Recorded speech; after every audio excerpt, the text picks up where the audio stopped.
Once upon a time, there was a wealthy merchant named Zero who lived in a large estate on the outskirts of a bustling city. He was a shrewd businessman who had built his fortune through hard work and cunning. He was always looking for new opportunities to make more money and expand his influence. Despite his wealth and success, Zero was plagued by a constant fear of bad luck. He believed that he let his guard down even for a moment, he would be struck by misfortune. He was always on the lookout for signs of trouble and took every possible precaution to avoid it. One day, Zero heard about a renowned Zen master who lived in a nearby monastery. He decided to seek out the master and ask him for advice on how to protect himself from bad luck. Zero traveled to the monastery and was granted an audience with the master. He asked the master how he could avoid bad luck and ensure his continued prosperity. The master replied, "You will never have bad luck after this." Zero was surprised by the master's response. He asked, "How can I be sure of that?" The master replied, "You cannot be sure of anything in life, but if you follow my advice, you will find peace and happiness." Zero was eager to hear the master's advice. The master told him a story about a farmer and his horse. One day, a farmer's horse ran away. His neighbors came to console him and said, "What terrible luck that your horse ran away." The farmer replied, "How do you know that this is a bad luck? Who knows what the future holds?" The next day, the horse returned with a group of wild horses. The farmer's neighbors came to congratulate him, saying, "What good luck that your horse returned with so many horses." The farmer replied, "How do you know that is good luck? Who knows what the future holds?" The following day, the farmer's son was trying to break in one of the wild horses when he fell and broke his leg. The neighbors came to console the farmer, saying, "What terrible luck that your son broke his leg." The farmer replied, "How do you know that this is bad luck? Who knows what the future holds?" The next day, a group of soldiers came to the village to draft young men for the army. They passed over the farmer's son because of his broken leg. The neighbors came to congratulate the farmer, saying, "What good luck that your son was not drafted into the army." The farmer replied, "How do you know that this is good luck? Who knows what the future holds?" The master finished the story and told Zero, "Everything that happens in life is neither good or bad. It is only our judgment that makes it so. If you can learn to accept events as they are without judgment, you will find peace and happiness." Zero was impressed by the master's wisdom, but he found it hard to believe that bad luck could be avoided so easily.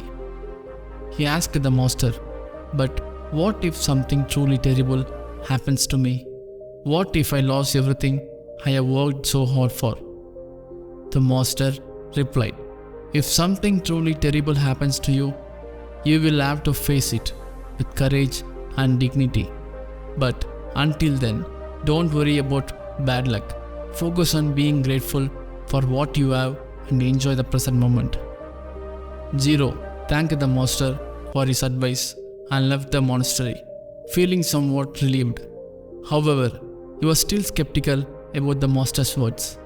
He thought that it was easy for the master to talk about non-judgment when he lived in a peaceful monastery, far away from the hustle and bustle of the real world.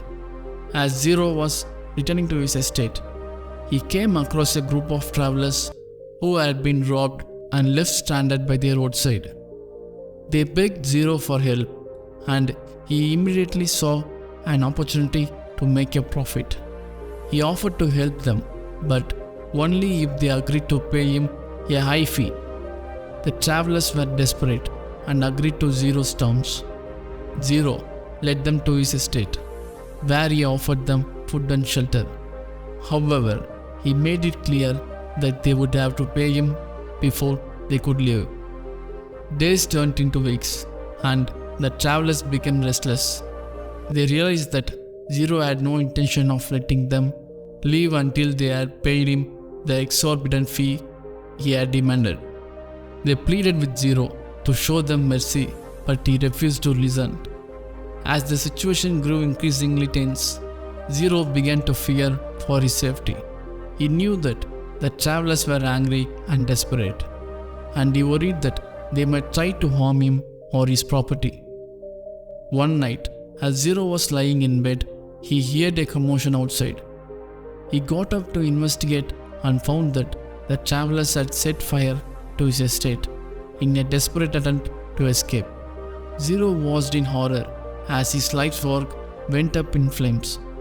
In that moment, Zero realized the truth of the Zen master's words. He had been so focused on avoiding bad luck that he had become blind to the suffering of others. He had forgotten that true happiness comes not from wealth or prosperity, but from compassion and kindness. Zero was left with nothing but the cloth on his back and a deep sense of regret.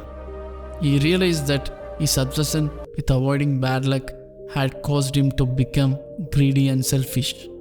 He had lost sight of what was truly important in life. Zero decided to return to the monastery and seek out the Zen master once more. This time, he came to the master with a humble heart and an open mind. He told the master about his misfortune and how it had changed him. The master listened patiently and then said, "You have learned a valuable lesson, my friend. The true nature of life is impermanence. Nothing lasts forever, whether it be wealth, health, or even life itself. The only thing that endures is the love and compassion we show to others." Zero nodded in agreement. He realized that he had been chasing a fleeting illusion of safety and security.